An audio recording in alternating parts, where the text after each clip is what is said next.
They call you the Godfather of AI. So what would you be saying to people about their career prospects in a world of superintelligence? Trained to be a plumber. Really? Yeah.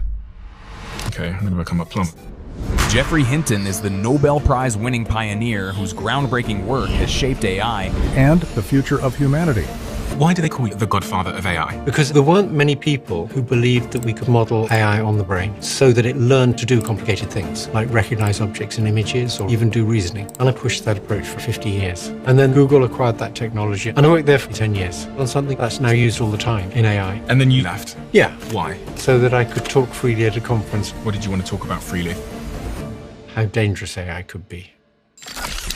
I realized that these things will one day get smarter than us, and we've never had to deal with that. And if you want to know what life's like when you're not the apex intelligence, ask a chicken.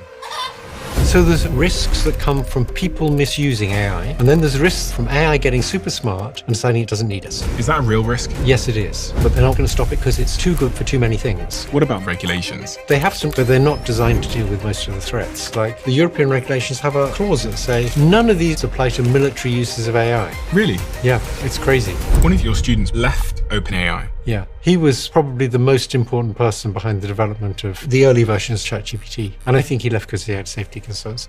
We should recognize that this stuff is an existential threat. And we have to face the possibility that unless we do something soon, we're near the end. So let's do the risks and what we end up doing in such a world.